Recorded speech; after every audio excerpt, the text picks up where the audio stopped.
Amazing grace, how sweet the sound that saved a wretch like me.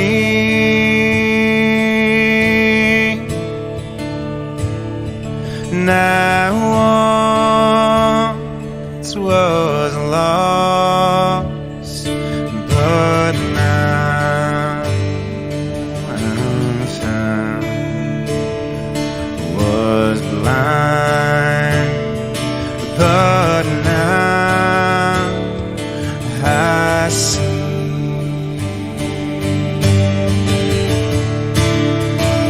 This was grace that taught my heart to fear, and grace my fears relieved.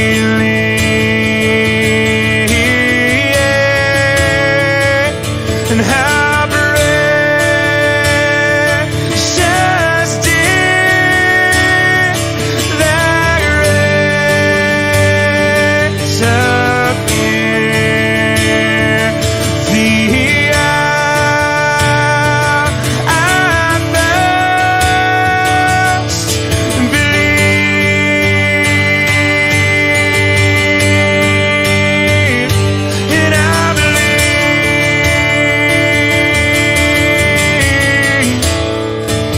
the hour I first believed. And I believe,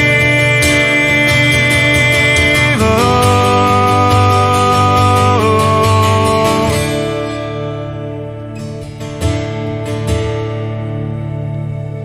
when we've been there 10,000 years, bright shining as the sun.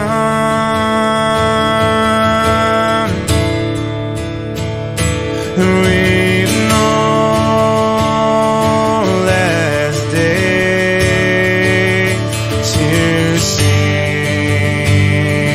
God's praise than when we first begun.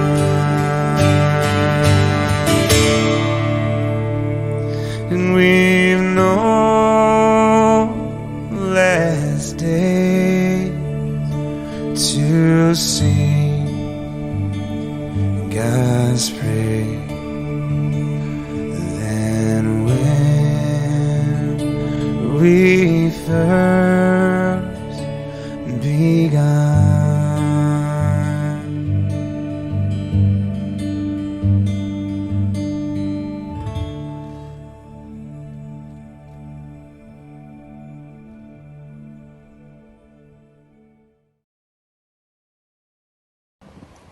Isang mapagpalang umaga po sa ating lahat.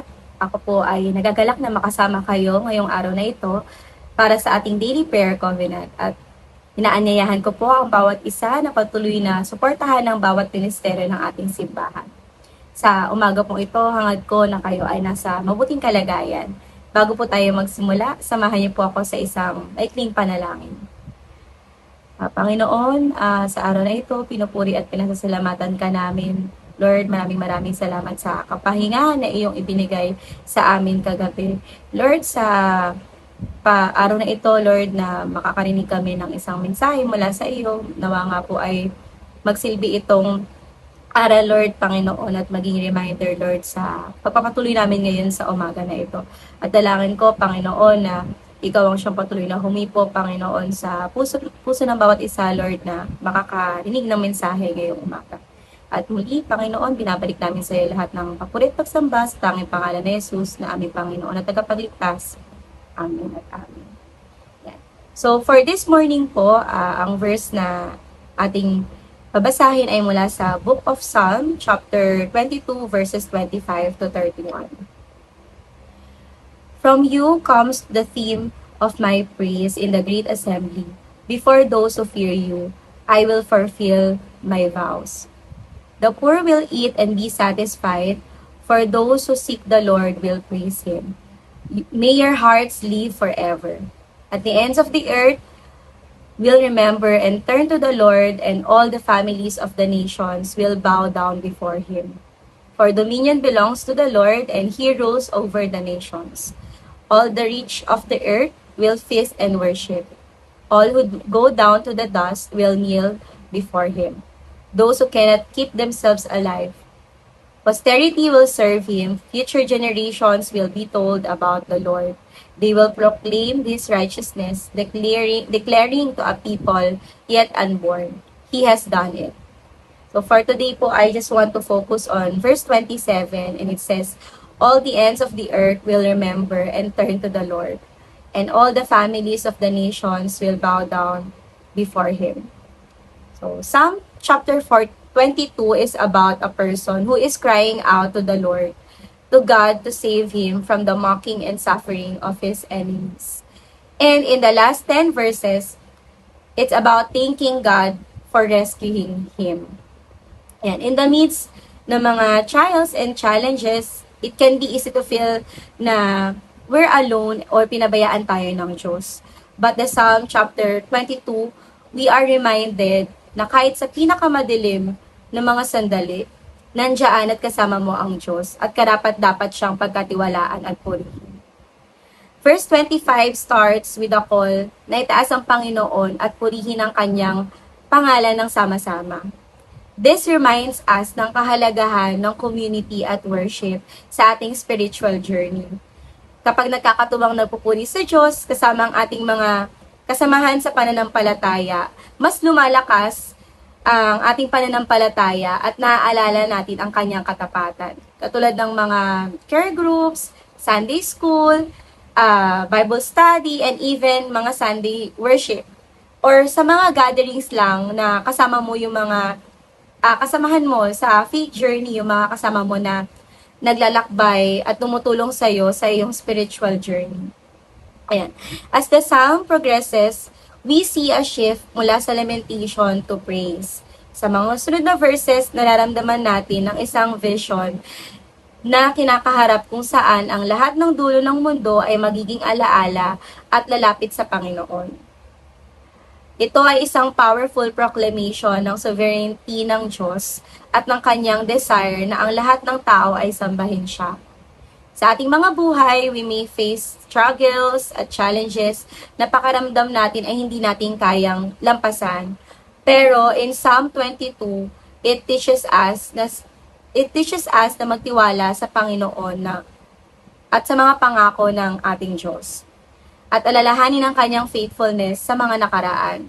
Ako po, lagi kong nire-remind yung sarili ko sa mga pagsubok na napagtagumpayan before, na kung napagtagumpayan siya noon at ay magagawa ulit natin yun ngayon, nakasama ang ating Panginoon. Tulad ng pagpuri ng psalmist sa Diyos sa kanyang huling verse, we too can find strength at comfort sa kanyang presensya.